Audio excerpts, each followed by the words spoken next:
Halo Sirkrip, bertemu lagi bersama saya Indra dan Giffard Dylan, asik. mantap. Sudah terlihat dari jaket jeansnya juga ya. Waduh. Mantap. Dan di belakang juga Iya. ada Ariel. Tidak bisa dibandingkan dengan kita. Oke, lanjut aja, kita sudah tahu kalian kita bakal review film Dilan ITB 1997. Wah, saga Dylan. Ya. Ini journey-nya Dylan gak kerasa kayaknya udah 8 tahun sejak pertama kita mereview di Cinetrip. Dan dia menghiasi sinema Indonesia ya. Iya. Bisa dibilang kan jadi pop culture Indonesia tuh. Iya, mantap. Segalanya Ada jadi tren. karakter yang bisa, bahkan Dilan tuh udah ada versi makanannya sekarang. Saking pop culture-nya sekali. Pokoknya ikonik banget ya. Sutradaranya ada 2 orang, masih Fajar Bustomi dan Iya. juga Vidi Baik. Dan penulisnya ada 3 orang di sini. Iya. Ada selain juga Ayah Bidi, Iya. kemudian ada Aditya Mulya. Yo, Ninit Yunita. Ninit Ada Yunita. Jadi Aditya Mulya juga dulu kan menulis ini antara ITB dan Unpad juga ya. Iya, bener. Dan Udah. sekarang mungkin dilibatkan karena itu. Iya. Dan pastinya ini masih film produksi dari Falcon Falcon. Pictures. Jajaran cast-nya nih, Pak Indra, wah the best semua nih. Ya, dari cast utamanya yang sudah kalian pasti tahu itu ada Ariel Noah sebagai Iya. Dilan, dan juga ada Niken Anjani sebagai Ancika, terus ada Ralinsa sebagai Milea. Mhm. Dan untuk supporting cast-nya Ya. siapa aja? Antara lain tentu saja bundanya masih Ira Wibowo. Ya, yang Wah, tidak pernah tergantikannya itu. dimanapun versi Dilan, Enggak. pastinya Ira Wibowo itu top class lah. Iya. Selain juga ada para pendukung yang lainnya, ada Adela Daktian gitu ya. Kibuk Cangcuter. Nah, Di situ bertabur bintang bisa betul lah. bintang. Cerita tentang Dilan di tahun 1997, Ya. di mana dia setelah pulang dari pertukaran pelajar ke Kuba, akhirnya dia balik lagi sebagai mahasiswa FSRD ITB, dan di mana dia sekarang punya pacar Ancika. Di tahun segitu ya, di masa-masa hidupnya Dilan ada 3 gejolak utama di film ini, yaitu yang pertama ada masa lalunya balik lagi, yaitu Milea. Di film ini juga ada gejolak-gejolak Indonesia pada saat menuju reformasi. Tercapture ya, jadi Iya. ada sejarah Indonesia runtuhnya Iya, Soeharto. panasnya politik, dan Iya. ini yang juga ramai kan dibahas oleh kalian. Terima kasih Soeharto ini. Ternyata ada lanjutannya ramai. sebenarnya. Ramai ya, Iya, betul-betul. ramai dibahas, dan juga di sini ya Dilan akhirnya menutup masa lalunya untuk move on dengan dia. Di sini dia tidak genggengan lagi. Bahkan di sini dia menjual motornya. Lanjut aja, kita langsung ke yang disuka dari filmnya Dilan ITB 1997 dari Iya. orang yang pasti udah pasti Ariel. Iya. Walaupun dia pas pertama lihat misalkan ini mah ketuaan, banyak yang bilang gitu kan. Iya. Tapi pas orang nonton filmnya, anjir ini pas pisan, emang harusnya Ariel dari Iya, awal teh iya, sosok Dilan tuh. Biasanya kan Ariel udah gede ya, gak mungkin. Karena memang personanya Ariel gitu ya, kemudian citranya Ariel tuh udah sangat kuat banget Iya. gitu. Jadi kalau kita sekedar lihat gambar nih, poster misalnya, ya ini Ariel gitu. Iya. Tapi kan film tuh gambar bergerak ya, kita bisa lihat perkembangan karakternya gitu Iya. ya. Bagaimana kalau saya nih lihat pertama kali muncul kan adegan kereta ya. Di situ wah, oke, kita lihat Ariel, yo sok Ariel mainkan Ariel. Jadi Dilan Ariel. Dan sepanjang perjalanan cerita gitu ya, lambat laun kita bisa ngerasain feel-nya tuh Iya. bahwa Ariel tuh cocok jadi Iya. Dilan, bahwa memang ini jadi personanya Dilan tersendiri gitu di tahun 97 gitu. Dan aura Dilan nanti keluar pas dimainin sama Ariel itu teh Ya, yang betul. tidak saya dapatkan pas diperankan oleh karakter yang lain. Ya, tokoh yang lain. Dan kalau bisa dilihat kan sebetulnya jajaran cast juga udah selevel lah Iya. gitu, dalam artian wajahnya Ariel tidak menjadi jomplang dengan karakter yang lain. Jadi memang kerasa cocok-cocok aja. Iya. Terus saya ngelihat aura Ariel tuh udah kayak Sahrukan gitu. Bisa. Kita tahu Iya. bahwa umurnya tuh berapa, tapi dia mainin untuk usia lebih muda dari usia aslinya itu Iya. masih bisa masuk gitu. Iya, ini mantap sih. Menurut orang Ariel emang cocok. Terus juga dia ya, kalau lihat Dilan kan beneran identik dengan Bandung. Ya. Terus teh, dan Bandung teh kita teh butuh sosok Dilannya teh yang bener orang Bandung. Terus pas penyebutan dialek Iya atau sih. ngobrol, kan ke orang Bandung kadang juga kan campur-campur ya. Betul. Dan tapi pas keceplosan ngomong yang bahasa Sunda dengan orang-orang sekitarnya teh, ini Masuk. teh masuk Iya, enak gitu, ngedengarnya teh betul. keluarnya teh pas gitu. Apalagi Iya. kan tektokan dengan yang lainnya yang berbahasa Sunda juga itu teh. Mau nggak mau pasti highlightnya tuh Arielnya gitu, apakah cocok atau enggak gitu.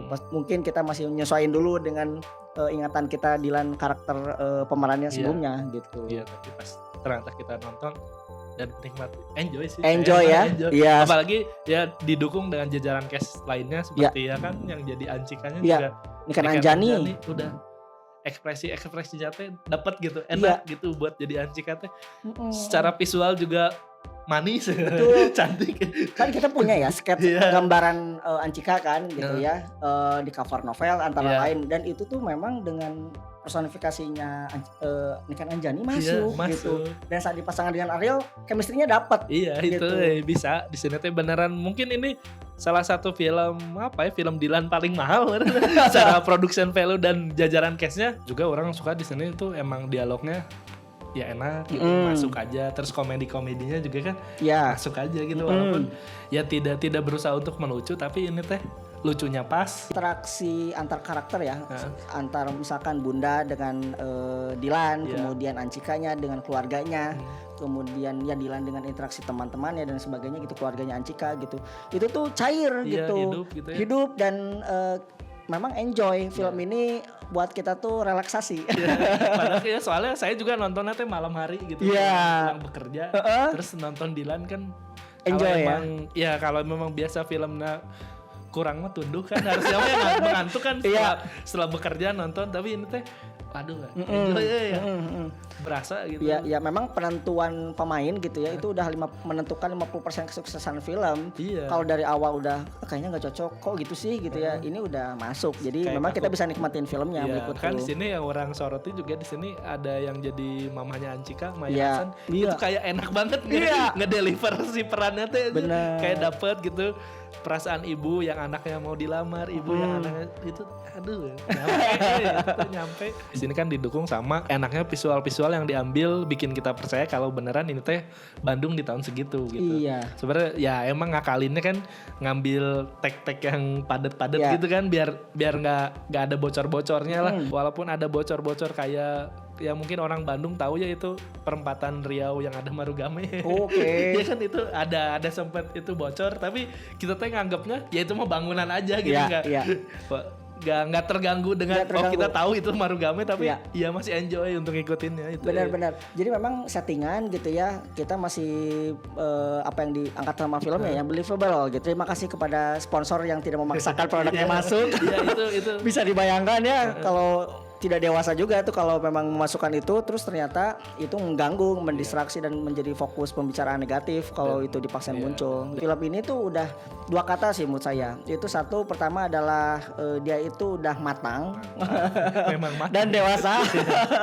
Jadi matang tuh dari sisi pembuatan film gitu ya, cerita, pengembangan, karena sutradaranya masih sama, dan Fajar Bustami ini kan sudah juga track recordnya dari Dylan 90 sampai sekarang tuh banyak film yang dia bikin, ada biopik juga gitu, dan sampai sekarang akhirnya di film ini kerasa betul gitu ya bagaimana pengembangan cerita, alur semua tuh rapi gitu ya, kayak bagaimana memunculkan payoff istilahnya, munculin Milea tuh nggak ujuk-ujuk. Dari awal Dylan nyampe di rumah ada telepon dari Milea gitu, udah spill dari awal gitu. Ada planting, ada foreshadowing dulu gitu, kaitannya dengan ada konflik-konflik, termasuk settingan 98 tuh, 97 kan ya, udah mulai menjelang ada keruntuhan Soeharto tuh udah muncul di kampus, ada mulai aksi demonstrasi, ada mulai aksi ini ya kayak panggung orasi gitu ya, ada pamflet, poster dan gambar-gambaran untuk menggulingkan rezim saat itu gitu. Jadi memang udah matang banget secara produksiannya gitu. Selain memang pemainnya juga matang. Matang kaitannya dengan dia ngedelivery tadi pesannya gitu. Dan satu lagi dewasa tuh karena dia memilih jalan yang sesuai karakter Dylan sebenarnya. Walaupun kita melihat gitu ya 98 itu bisa jadi sebuah ancaman bagi kisah cinta anak muda ini. Dan Dylan udah juga karakternya dewasa gitu, bukan hanya faktor Arielnya ya, tapi Dylannya sudah punya cara pandang yang akhirnya lebih apa ya?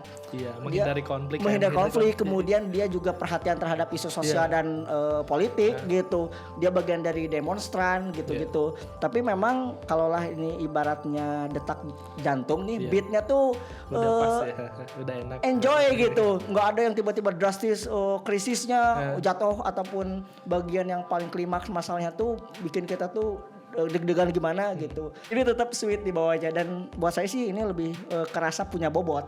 Sama ada satu yang sangat saya suka juga, lagu Percuma. karena menjadi lagu pengantar demo. Iya, iya. Dan itu buat saya adegan yang cukup epic sih, bagaimana demonstrasinya, kemudian bagian pembersihan demonya gitu, walaupun resolusi atas demo itu ya tadi nggak bikin kita tuh si Dilan kumaha gitu. Apakah dia bakal dikeroyok atau gimana, karena kan memang ada kejadian kalau di sejarah itu di zaman demonstrasi itu ya gitu, ada yang tentara tuh merangsek ke kampus ITB, kirain bakal sampai segitunya, ternyata ya aman lah, tenang, jadi nggak usah mahal itu kalau harus mendatangkan scene itu. Dan di sini juga orang kurangnya sebenarnya ada beberapa part yang mungkin karena sebelumnya banyak orang juga yang bilang ini mah ketuaan. Iya. Nah di situ teh kegambar kenapa sayang sekali, mungkin karena teknis mungkin atau karena setting tempatnya seperti itu, terus cahaya atau pencahayaan ke mukanya tuh jadi kurang, padahal pas Dilan bersama yang lain teh atau Ariel bersama yang lain teh kelihatan masih muda gitu, tapi pas di situ kelihatan feel mudanya masih kerasa waktu sama Anjika gitu ya, sangat naik motor gaul sama teman-temannya di kampus gitu ya. Kalau saya mungkin menduga-duga nih, mungkin produksinya juga itu produksi kalau di syuting tuh itu bagian terakhir dari syuting day gitu. Dan memang agak keganggunya antara lain adalah dibilang kan ketidaknyamanan. Si Dilan bilang gitu, tidak nyaman, tapi yang kelihatan tuh bukan ketidaknyamanan, tapi kelelahan.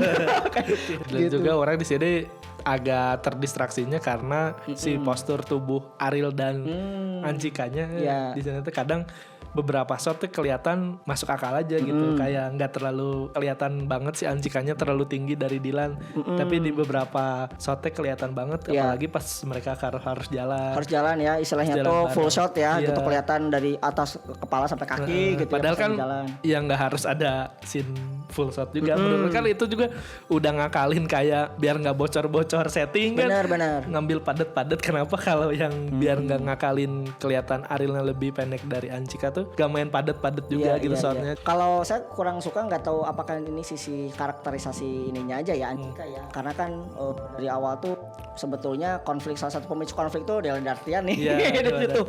Itu kok Anjika bisa sengambek itu gitu ya. Padahal dia punya prinsip yang dari Dilan juga gitu. Kalau orang cemburu itu adalah tandanya tidak percaya diri gitu. Justru dia dengan Melia kayak biasa aja gitu. Dia masih udah nerima gitu kaitannya dengan Dilan mau ketemu sama Melia, dia wolas-wolas aja, tapi dengan sosok yang tidak dia ketahui, dia sengambek itu dan butuh beberapa adegan tuh biar dia happy lagi.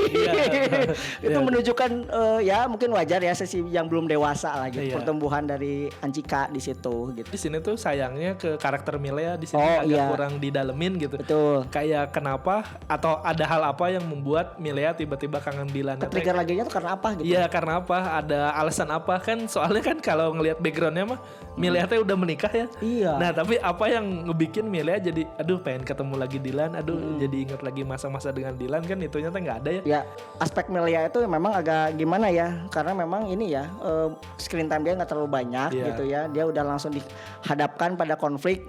Dia kayak pilihan juga apakah memang masih ada perasaan gitu ke Dilannya gitu. Buat saya sih agak kurang ya layering antara hubungan bundanya Dilan dengan keluarganya Anjika gitu. Kok nurut-nurut aja gitu. Gimana bunda aja. Ini tuh kalau ada anak yang mau skripsi ya gitu, mahasiswa skripsi kayaknya bisa digali tuh.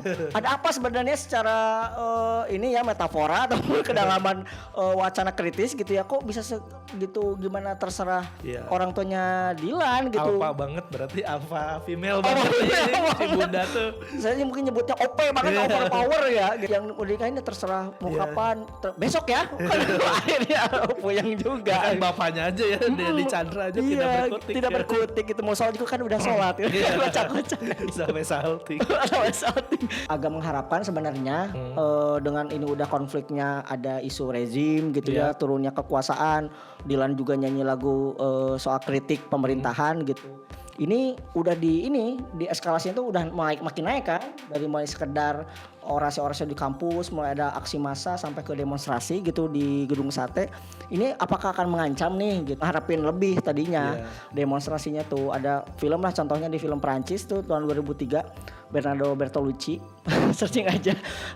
Itu seru-seruan, romance gitu, tapi belakang itu ada demonstrasi, mereka ikutan juga. Dan lebih rusuh dan brutal sih namanya gitu. Kan ini tidak ke situ. Tidak ke arah sana gitu.